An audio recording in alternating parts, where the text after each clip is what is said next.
Ariketa honetan, komunikazio zelula bat, PV bikoitza M, datu guzti hauek ematen dizkigute, eta begira hau galdetzen digute. Sistema dago egoera iraunkorrean, 30 amperreko korrontea mantenduz iturri honetan, 30ko korrontea. Nahi badugu korronte horri murruztea, 30 amperretik, 20ra, milisegundo batean, ze komutazioa behar dugu hemen. Eskatzen digute CVA tensioa behar dugun hemen, eta komutazio hau erlazionatuta dagoenez hemen behar dugun tensioarekin hortik aterako dugu.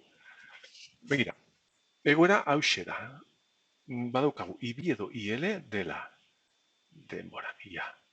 Dela 30 amper, 30 amper, IL berdin ibi, 30 amper, egoera iraunkorrean, hemen egongo da kizkurdura, da, baina gero nahi dugu murruztea, jeistea, 20 amper horietatik. 30 horietatik. 20ra, ez da? Zaten dute? 20ra eta gero hor mantentzea. Denbora batean, gainera zaten dute, hau milisegundo batean egitean nahi dugu. Nahi dugu jeistea. 10 amper hauek, 30tik 20ra, milisegundo batean. Orduen hori tarte honetan jakiteko ze komutazio behar dugun edo CVA behar dugun, aztertu behar dugu maila hau, teorian egin genuen bezala, maila aztertzen badugu begira. Hemen, VA tensio hartzen badugu, baina bat ez besteko bezala hartuko dugu, zer nau karratu denez. Esan dezagun, ja, tensio hau erortzen da, VL-en eta EBIN, VA tensio hau, bat ez besteko izango balitz, erortzen da, bai, hor jarriko dut, nik uste barat.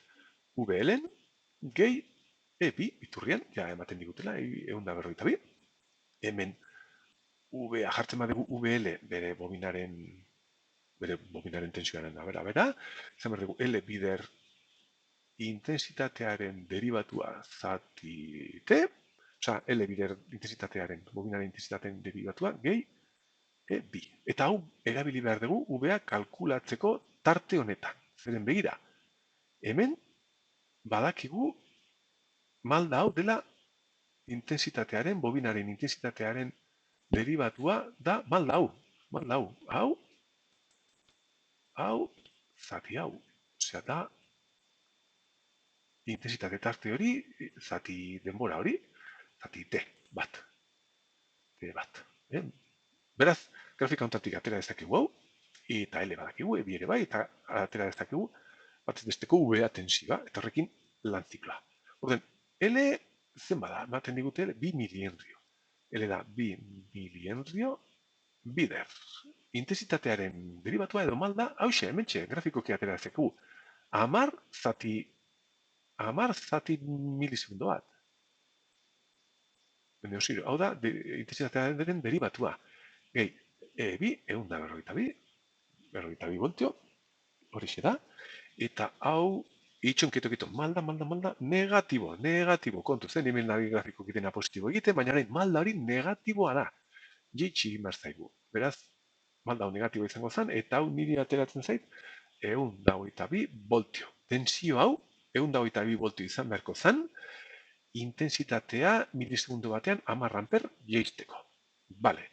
Orduan, zer gertatzen zaio UBA batez besteko horri? Ba hori dago relazionatuta gure etengailuen lan zikloarekin, horrela, hemen izan behar dugu E bat tensio maksimo bat, eta 0 eta E bat arteko UBA tensio bat izan behar dugu, eta hori dago modulatuta lan zikloarekin. Beraz, behar dugun lan zikloa, kasu honetan, UBA badakigunez, izan behar da, UBA zati E bat. Berdin, 122 zati E bat dala 217, hau de, atera zait, 0,56 izan beharko dela. Hau da, etengailuek behar duten lan zikloa intensitatea 10 amper erortzeko milisegundo batean. Hau da, eskatzen ari digutena. Dina begunta, bale, bueno, UBA galditzen digute bakarri, baina hau izango zen lan zikloa.